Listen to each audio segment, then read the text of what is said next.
Ces questions, quelles sont-elles?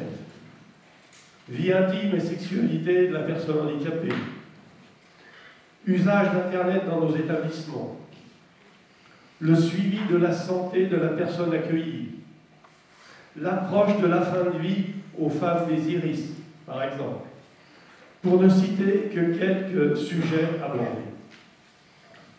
Afin de débattre et d'apporter des contributions, et non pas des réponses, à ces sujets très divers, en 2014, sous l'impulsion du directeur général de l'époque, Bernard Aligier, un comité d'éthique a vu le jour à l'APEI Epanou.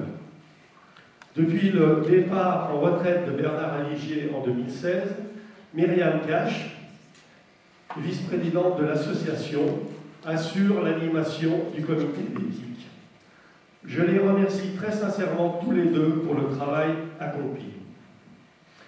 Une troisième personne que je souhaite remercier ici est le docteur Mathieu Debray, chef du service gériatrie du Change, qui a la courtoisie de nous accueillir aujourd'hui et que nous remercions chaleureusement. Le docteur Debray est président du comité d'éthique de l'APEI Epanou et également membre de l'espace éthique du Change. Nous ne pouvons que nous féliciter, docteur Debray, que vous acceptiez de consacrer votre temps compté à notre comité d'éthique, et ces débats ne seraient pas aussi riches sans votre présence. Merci infiniment.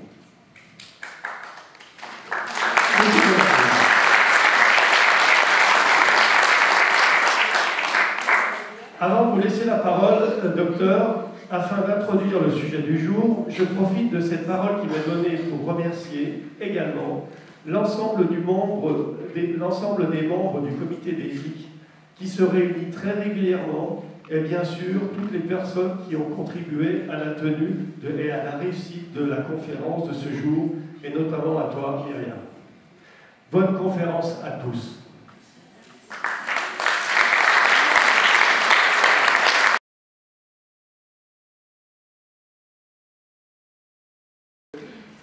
C'est dire que le sujet du jour devait vous intéresser, réfléchir ensemble sur la question qui parle à la place de la personne handicapée. Et je vous remercie d'avoir fait ce choix d'être venu ici pour évoquer ce sujet. Donc j'ai dit que j'étais médecin gériatre, je suis médecin donc des personnes âgées. Je suis impliqué dans le soin et l'accompagnement des personnes qui sont notamment atteintes de maladie d'Alzheimer. Et avant de présenter les deux oratrices, je voudrais faire le parallèle avec certaines évolutions qu'on a connues dans le monde de la santé depuis quelques décades et qui, à mon avis, dans cette rencontre entre le monde sanitaire et le monde du handicap, qu'on essaye par des lois de couper, nos rapprochements depuis quelques années, je trouve, éclaire encore un peu plus les projets qu'on essaie de mener à l'intérieur de l'hôpital, notamment en gériatrie. Alors, dans un contexte d'avancée en âge de la population, il y a une réelle volonté de changer de regard, un fil conducteur des projets médicaux que nous nous efforçons de mettre en place. Je souligne qu'ici, il y a quand même quelques représentants de la gériatrie, notamment deux ici, qui travaillent dans le pôle de gériatrie et qui pourront témoigner lors des discussions qu'on aura dehors. Alors, une petite historique de ces évolutions. J'ai pris 4 temps. D'abord, le rapport Laroque, qui date de 1962. Pierre Laroque, c'était le fondateur de la sécurité sociale, et quand il parlait de vieillesse, de vieillissement de la population, il parlait de politique de maintien à domicile, et si on le cite, il dit « Poser le problème de la vieillesse en France et essentiellement rechercher quelle place peut et doit être faite aux personnes âgées dans la société française d'aujourd'hui et plus encore dans celle de demain. » Ça date de 62. Et du côté de la gériatrie, dans laquelle je travaille, on a toujours, à mon avis, ce problème de quelle place on doit faire, qu'on peut laisser aux personnes. Dans les années 80, l'épidémie de sida, là, je vous ai mis l'affiche du film 120 battements par minute, qui récemment reprenait l'histoire des années 80 de l'épidémie de sida, qui bouscule totalement le modèle médical classique français, l'affaire du sang contaminé sans vouloir se prononcer sur une quelconque responsabilité des uns et des autres, illustre vraiment cette profonde remise en cause d'un système que moi j'ai connu en tant qu'étudiant. La question de la place de l'usager, elle est clairement posée. Les associations d'usagers défendent le concept de participation, de patients, acteurs, non seulement de sa santé, mais aussi des organisations sanitaires, des dispositifs de santé. Et finalement, c'est un peu la fin d'une médecine tout à fait paternaliste, où le patient était quand même considéré comme quelqu'un qui ne devait pas savoir grand-chose, et qui est remis finalement à la première place. Le patient, par les ordonnances justement Juppé en 96, il se positionne comme une source d'information sur la qualité des soins. Il participe à la commission de conciliation. Au final, sa parole est beaucoup plus écoutée qu'avant. Après, il y a la loi Kouchner de 2002 et puis la loi de 2005 relative aux droits des malades et à la fin de vie, mais surtout la loi Kouchner qui a relative aux droits des malades et à la qualité du système de santé. Elle a renforcé ces principes de démocratie sanitaire. L'usager est devenu au cœur du système de santé. Les conditions de relation avec les usagers et la qualité de la prise en charge sont créées et elles veillent aux droits des usagers. Elles doivent contribuer à la politique d'accueil et de prise en soin des personnes malades et de leurs proches. Et puis, du côté handicap, vous avez la loi de 2005 pour les qualités des droits et des chances, la participation, la citoyenneté des personnes handicapées, avec 3 objectifs principaux: le libre choix du projet de vie, la participation à la vie sociale, droit à la compensation et droit à participer sans entrave à la vie en société. J'inscris cette loi dans ce triptyque au-dessus, car elle interroge à mon sens le monde médical sur la définition même de santé. Pas une notion très centrée sur la maladie, il y a quelque chose qui s'étend bien plus large, qui est relayé dans les concepts de l'Organisation mondiale de la santé, l'Organisation mondiale de la santé, puisqu'en 2001, la publication de la classification internationale du fonctionnement, à mon sens, fait évoluer le monde sanitaire vers une vision de la santé beaucoup plus large, avec les notions de participation sociale qui nous viennent tout droit du Québec, d'où je reviens il y a quelques années, grâce un peu à l'EHPADou d'ailleurs. Voilà. Donc un changement de regard des médecins, cette écoute de la parole de l'autre doit être soutenue et peut-être même motrice d'un changement de regard de la société sur la personne atteinte de maladies chroniques et sur le vieillissement pour nous gériatres. Alors, il y a quelques personnes qui étaient là à la conférence de Haute-Savoie Alzheimer que j'ai donnée récemment, et puis ils savent que j'aime bien cette œuvre. Je vais un petit peu supprimer la lumière, on la voit mieux, pour faire honneur à Klimt, Estrade 22, centrale dans le simple de la lumière. Voilà. Voilà, ça va bien comme ça. Donc c'est une œuvre de Klimt, donc de Vienne, 1905, pardon, excusez-moi de l'erreur, donc avant les événements de la Première Guerre mondiale, l'Autriche rayonnante, on peut dire, et puis les 3 âges de la vie. Et moi je regarde toujours en tant que gériatre cette femme âgée au dernier plan. Regardez comme elle se cache, qu'elle essaie de se fondre dans les couleurs sombres de l'arrière-plan. Elle se cache derrière ses cheveux, et on peut se demander, plus d'un siècle après, en 2018, après la réalisation de cette œuvre, quelle place à la personne notamment âgée, quel regard porte-t-on sur elle et quelle place lui laisse-t-on. Tel maintenant au premier plan, et je vous mets une autre œuvre, un autre tableau, où peut-être la place de la personne âgée est un tout petit peu différente. Regardez cette œuvre d'un peintre de la région, grenobloise. Regarde-t-on la personne de la même façon, avec ce vieil homme, sans doute à la fin de son existence, qui a un visage tout à fait apaisé. Le regard est totalement différent de celui de Klimt d'un siècle auparavant, et c'est l'espoir que peut-être lui a laissé une place un peu plus importante dans la société. En tout cas, il est épanoui et apaisé. Mais bon, maintenant, après ce court introduction, on va laisser la place aux vrais orateurs. Alors je vais présenter d'abord Noël Carlin. Noël Carlin, je l'ai connu au CHU de Grenoble, à l'équipe santé, à l'équipe mobile de soins palliatifs. Et puis finalement, tu m'as rappelé que tu avais exercé 20 ans dans l'équipe mobile de soins palliatifs. Tu t'es formé à l'éthique durant des années nombreuses et en 2014, tu as réalisé une thèse sur la confiance dans la relation de soins. Et puis Noël Carlin a beaucoup collaboré avec le professeur Scherer, cancérologue de Grenoble, qui a été très engagé dans la réflexion éthique. Vous avez fondé ensemble l'espace éthique du CHU de Grenoble en 2003 et tu as participé à la création de l'espace éthique régional en 2009. Donc maintenant tu fais de la formation en éthique et tu as des engagements en soins palliatifs au plan national. Donc tu vas intervenir en premier. Ensuite nous aurons Anne Verollet, se sont mis exprès exactement à l'opposé. Je ne sais pas si vous faites exprès, mais vous allez vous retrouver au centre. Anne Verollet est docteur en sociologie, elle est formatrice à l'IRIUS, c'est-à-dire l'Institut régional et européen des métiers de l'intervention sociale Rhône-Alpes. Je crois que tu dis peut-être Auvergne-Rhône-Alpes maintenant, parce que Anne a travaillé sur l'insertion des RMistes.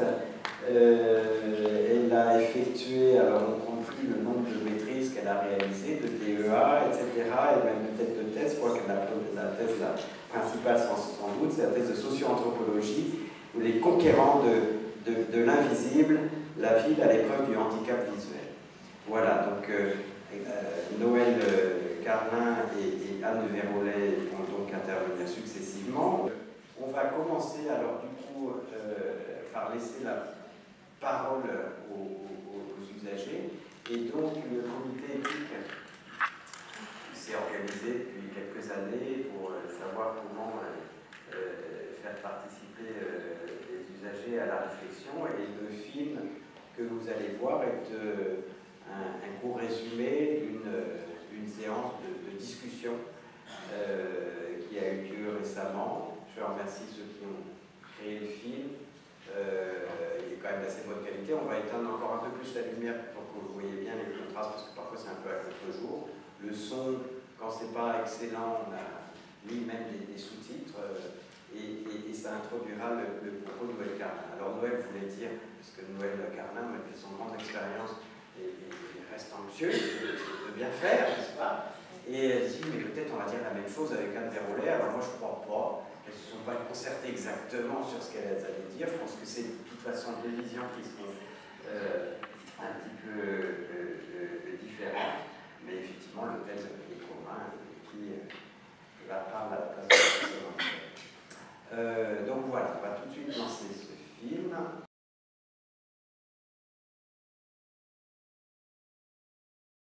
Je me précisais que je suis résident d'un foyer de vie qui s'appelle Coqueco. Moi, je m'appelle Rémi et j'ai 19 ans et je suis Yann Pro de l'EPAN. Alors moi, je suis Naji Kawa, je suis employé à la blanchisserie de l'ESA du Parlement. Je suis Myriam K, je suis la vice-présidente de l'association et donc dans le comité d'éthique, je suis la secrétaire et c'est souvent avec moi que vous avez à faire pour l'organisation et les différents échanges. Voilà. Moi, je suis Bruno Malabre, je travaille à la ferme des Roches. J'accompagne Diane. Bruno Manel, je suis psychologue sur le dispositif Horizon.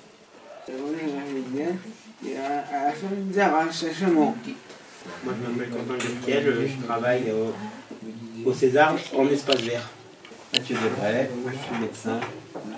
Des personnes de champ. Je m'appelle Didier Périssou, j'habite à 2 routes de Paris, à la banque de Saint-Gilles, aux appartements soutien, depuis 2015, février 2015. Moi, mon nom est Saraga, je suis orthèse d'Iris.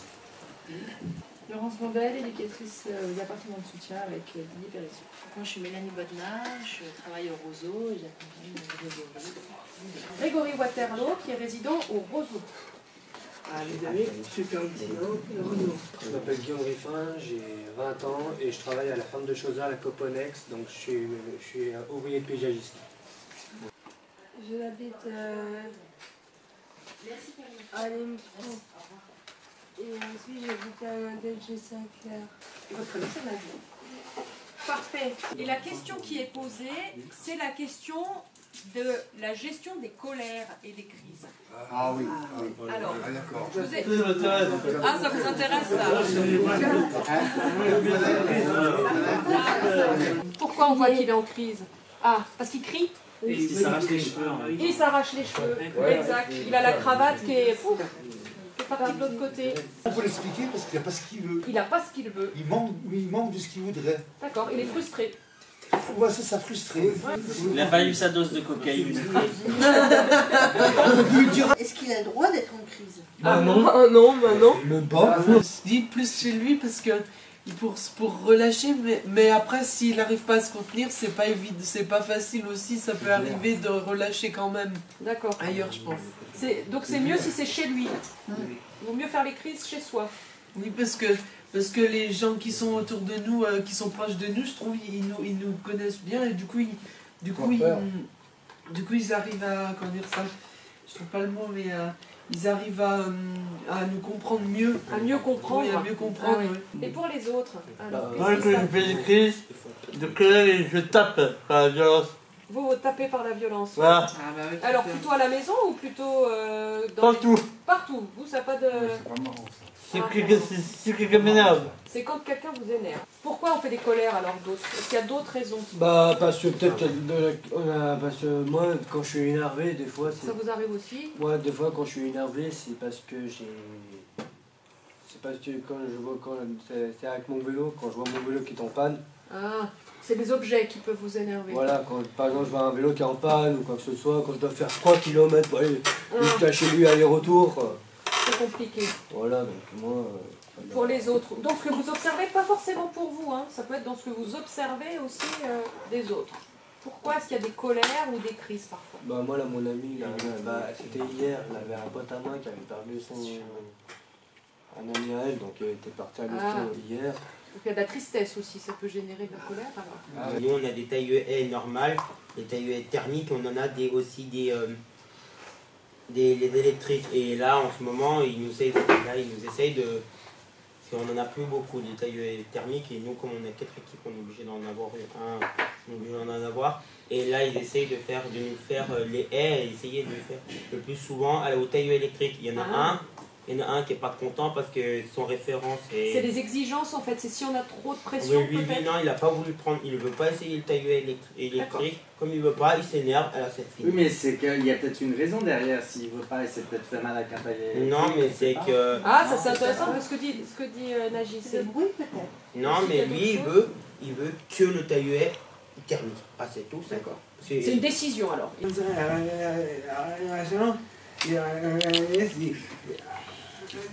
J'ai arrêté la DS,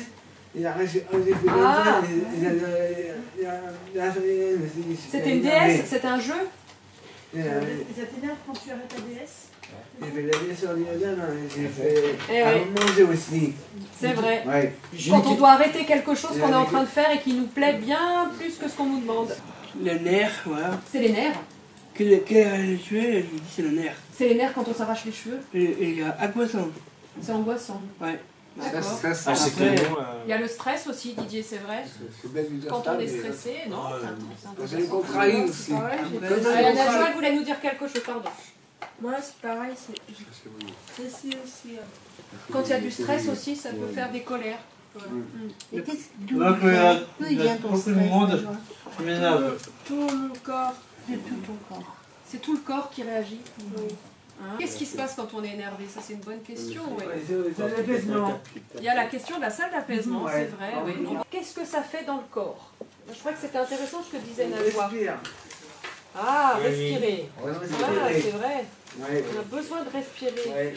Najwa disait, j'ai tout mon corps qui réagit. Alors, qu'est-ce qui se passe dans le corps? Quand on est en colère, il faut nous décompresser. On a besoin de décompresser. On est tout rêche. On est tout rêche. Ah oui. Et des fois dans la colère on dit des trucs des gros mots. Ouais, enfin oui, mais c'est parce que comment se veut dire. On se trompe, on veut dire. On dit ce qu'on n'a pas la pensée. Non. Dans ce qu'on veut dire, des fois on se trompe de personne. Oui, du coup ça va trop vite. Voilà. Dans le discours. On fait des erreurs. Dans le discours de la personne. Cédric, vous disiez quelque chose, comment ça se passe dans le corps?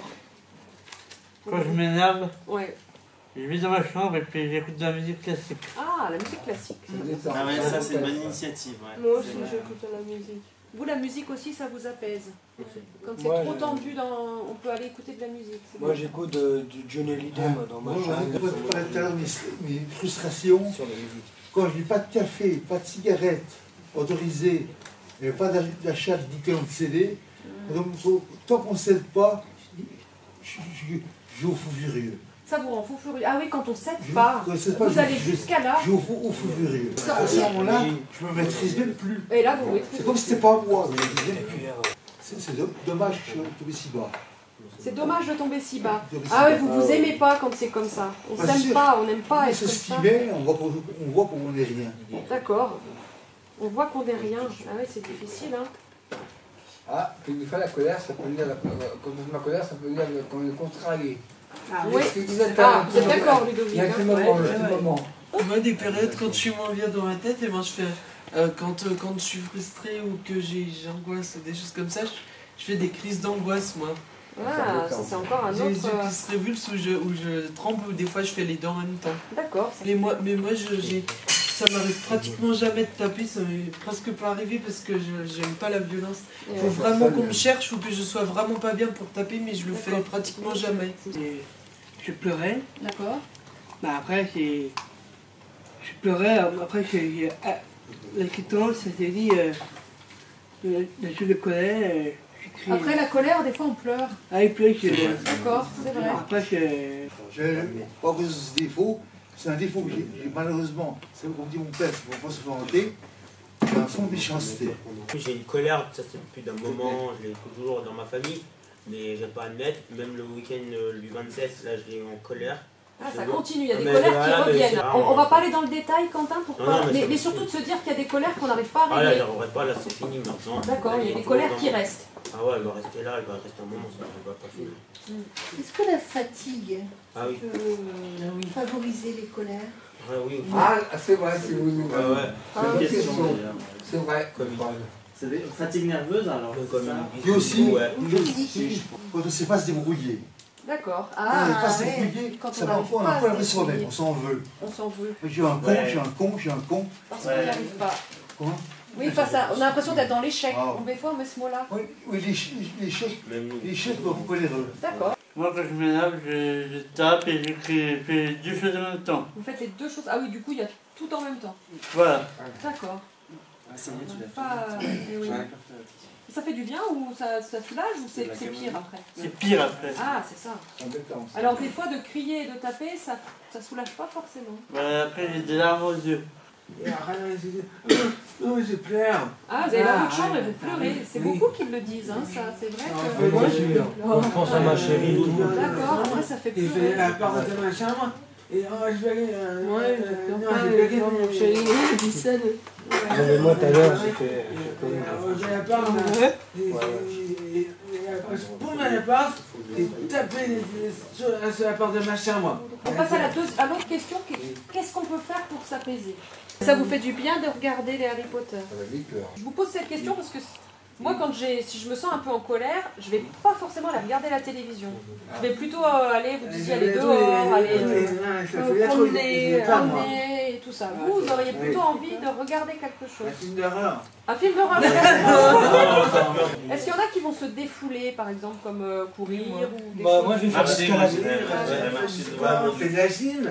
On fait de la gym, oui. Ouais, Ça peut faire du bien. Tu veux, Et elle est là, la juste. pétanque, je joue Moi, au foot. moi, je connais un sport qui est très idéal si vous êtes très énervé. Quand on est énervé. Moi, j'ai installé un punching ball dans ma chambre. Ah oui. On avait une question qui va aller un peu plus loin sur cette question-là, qui est en effet sur la salle de retrait, vous l'évoquiez. Donc qui sont utilisées sur certains établissements, qui ont des salles de retrait. Vous êtes en colère plutôt tout seul ou plutôt quand il y a du monde? Moi, quand je suis en colère, C'est quand il y a du monde. moi, je sais que des fois, quand je suis énervé, c'est ma soeur qui vient m'apaiser. Ah, il y a quand même besoin que quelqu'un soit présent. C'est Ça donne une bonne intéressant. image. Qu'est-ce que c'est que la colère finalement? C'est quelque chose que je tiens très fort de moi. C'est quand quelqu'un dit quelque chose de mal dans ma famille ou quelqu'un que j'aime très fort qui commence à l'insulter. Moi, j'appelle ça de la défendre. de la défense et tout. Moi je défends, mais... Ouais, moi aussi, c'est exactement ce qui m'était arrivé. D'accord. Moi aussi. Moi je défends, moi je défends en fait ma famille, je suis en couple avec une fille, voilà. Donc moi je défends les personnes comme ça. Il faut arriver à agir avant que ça pète. Vous n'arrivez pas à agir avant que ça pète. Je m'énervais, c'était pas souvent mais ça arrivait et de temps en temps et du coup maintenant je me contiens mais du coup maintenant ça fait je me contiens la journée et le soir ça pète chez moi ou alors des fois je me contiens pendant des jours et après ça pète d'un coup.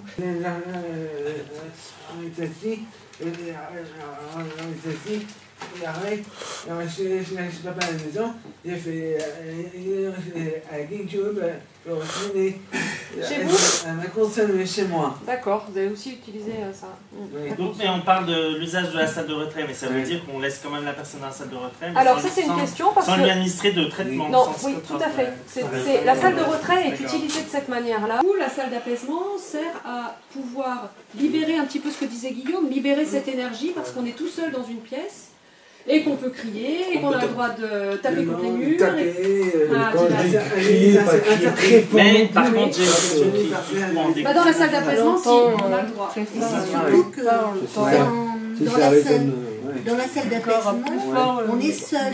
Donc on ne gêne personne, on ne fait mal à personne. Il y avait la question d'être seul dans ce que vous dites, à un moment donné, mais après qu'il y ait quelqu'un qui vienne quand même. Oui, mais c'est pas parce que... on est dans une salle d'apaisement qu'on est seul et abandonné. On imagine que la salle de retrait est choisie dans une couleur pas rouge. C'est blanc, ouais. En général, c'est des couleurs qui apaisent. Il peut y avoir des pastels peut-être ou des choses comme ça, mais ça reste c'est uniforme. Comment ça se fait qu'il faut une ordonnance pour aller dans une salle d'apaisement puisque c'est pas un médicament? Par contre, moi j'ai... Alors, on va poser jusqu'au bout la question, puis en effet, Rémi dit et en même temps, c'est pas un médicament. Pourquoi il faut une ordonnance alors que c'est pas un médicament? Ça tombe bien qu'on est des médecins, parce que moi je serais pas. Ah oui. Mais pourquoi? Est-ce qu'on y va de son propre... Est-ce qu'on a envie d'aller dans la salle d'apaisement? Oui, pas forcément. Mais il y en a qui ne veulent pas forcément. Si on Ah la connaît, on l'appréhende moins. C'est ça aussi qui se passe. Si on la connaît déjà, on va moins l'appréhender. Mais ça dépend comment c'est présenté aussi. Oui, ça... J'ai dit c'est comme l'âge d'été.